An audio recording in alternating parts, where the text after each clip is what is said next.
¿Qué sucede cuando un padre billonario, obsesionado con la ciencia y el control, descubre que lo único que su hija más necesita no puede encontrarse en un protocolo, sino en los brazos de una joven cuidadora pobre del puerto? Esta es la historia de Inés Salgado, una joven de 24 años que lucha por mantener a su familia viva, y de Adriano Monteiro, un hombre poderoso que perdió a su esposa y casi perdió al bebé porque confió más en las reglas que en el amor.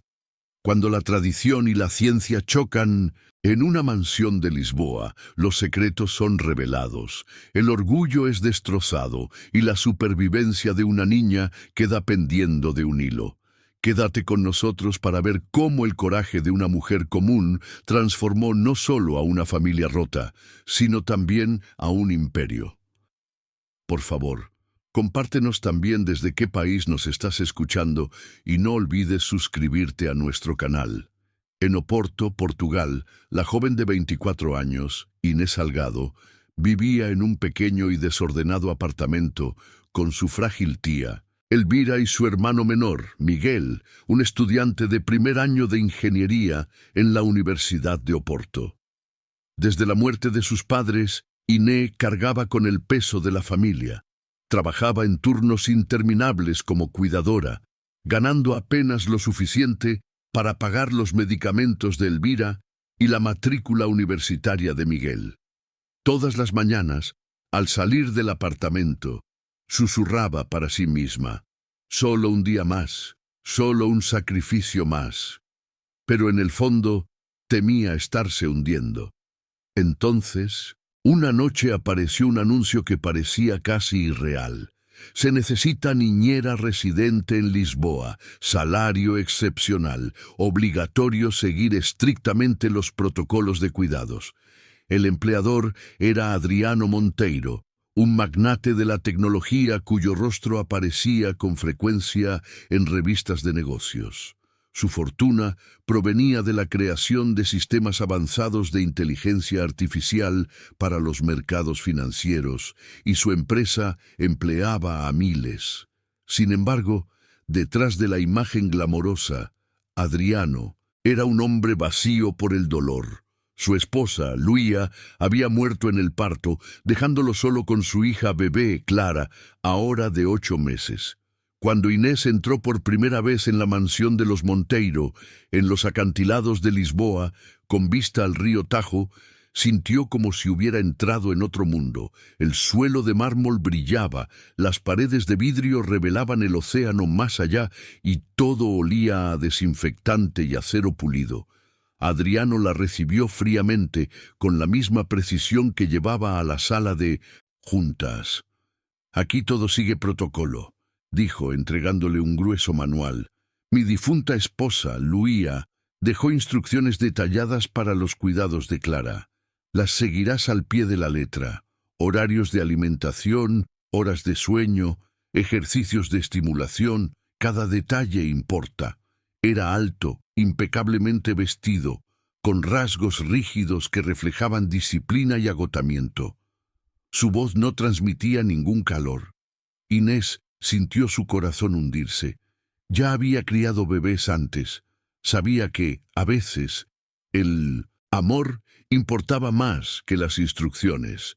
Aún así, necesitaba ese empleo. La matrícula de Miguel dependía de ello. Las primeras noches fueron insoportables. La pequeña Clara lloraba sin parar, arqueando la espalda, rechazando el biberón, temblando en crisis de sueño agitado. Adriano culpaba a Inés. «Saltaste una etapa del protocolo», la reprendió cierta noche, al encontrarla aún intentando calmar a Clara a las 2 de la madrugada. «No, señor», susurró Inés. «Seguí cada página». Pero sabía la verdad. Clara no estaba prosperando. No era solo hambre, era soledad. En una madrugada, mientras los gritos de la bebé sacudían las paredes del cuarto, Inés tomó una decisión. De su maleta sacó un trozo de tela doblada, un fular, un portabebés tradicional que su abuela le había enseñado a usar aún en Oporto. Con manos temblorosas, Amarró a Clara firme contra su pecho. El resultado fue inmediato. El llanto se suavizó en sollozos y luego desapareció en respiraciones profundas y tranquilas. Por primera vez en meses, Clara durmió profundamente. Inés la acunó suavemente, lágrimas de alivio resbalando por su rostro. Pero cuando Adriano la encontró usando el fular, su rostro se endureció. ¿Te atreves a desafiar el protocolo?, rugió. Esto es primitivo. ¿Tienes idea de lo peligroso que es? No es primitivo, replicó Inés con la voz firme, aunque las rodillas le temblaban. Es humano.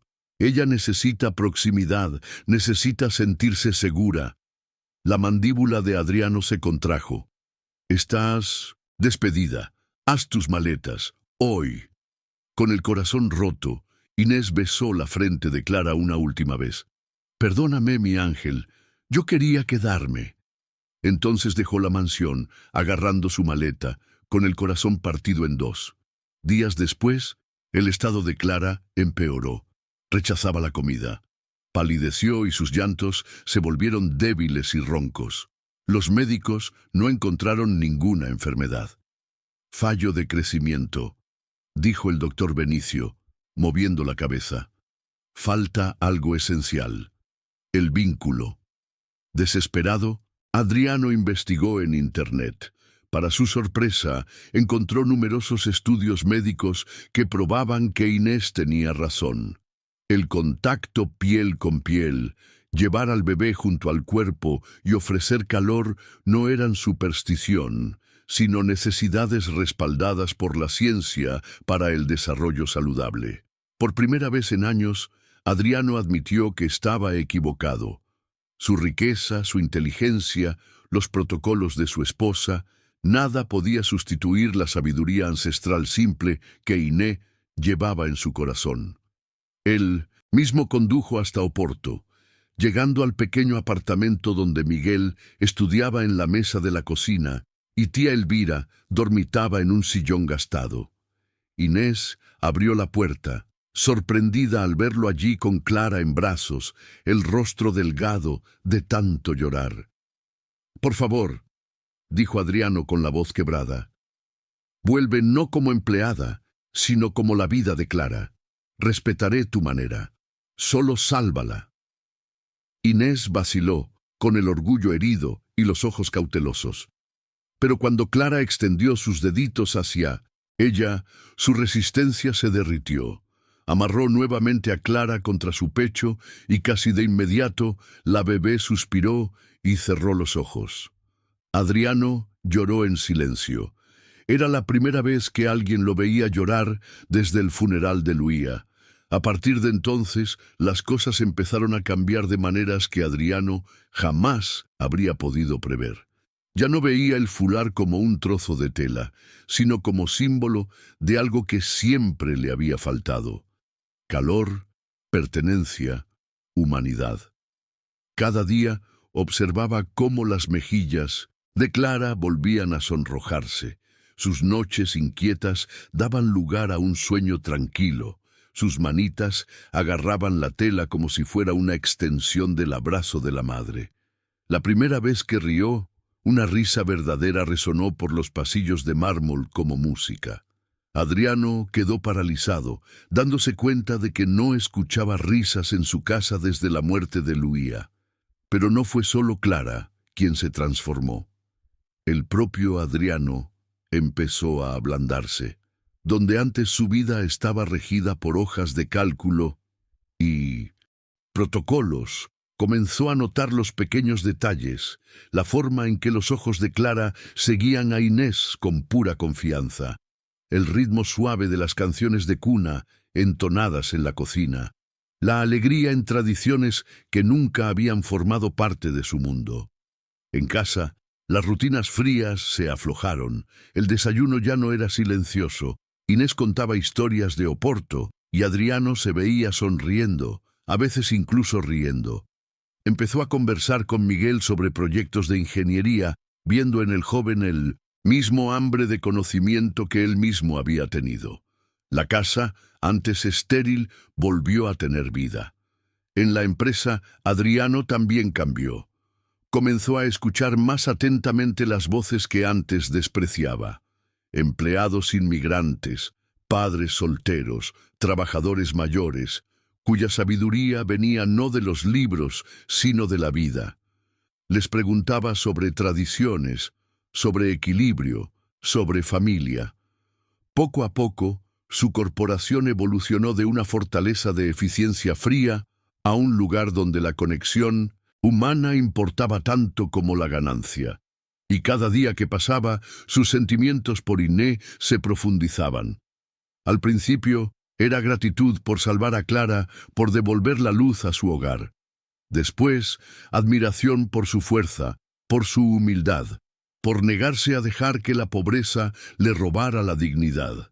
Sin darse cuenta de cuándo, esa admiración maduró en algo más. Cada vez que ella sonreía a Clara, cada vez que se mantenía firme, con un coraje silencioso, Adriano sentía que su propio corazón redescubría un ritmo que creía haber enterrado con Luía.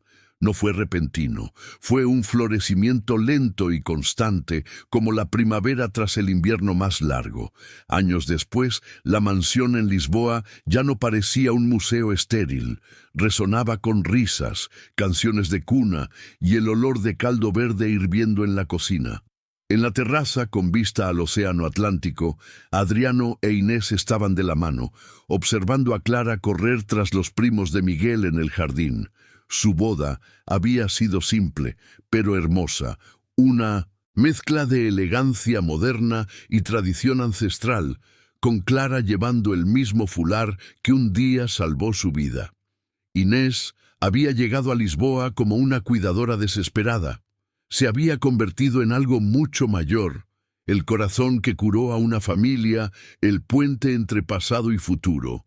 La prueba de que el amor, ya sea nacido de la ciencia o de la tradición, es el remedio más verdadero de todos. Y así, lo que comenzó como un trabajo desesperado para Inés, se convirtió en un viaje que curó a un billonario en duelo, salvó a una niña frágil y construyó un nuevo tipo de familia, una en la que el amor fue más fuerte que el orgullo y la sabiduría más valiosa que la riqueza. Pero ahora te preguntamos a ti, si estuvieras en el lugar de Adriano, ¿habrías confiado en los métodos primitivos de Inés o te habrías aferrado a los protocolos? Comparte tus pensamientos y opiniones en los comentarios aquí abajo y dime desde dónde nos estás viendo. Gracias. No olvides suscribirte a nuestro canal. Hasta la próxima.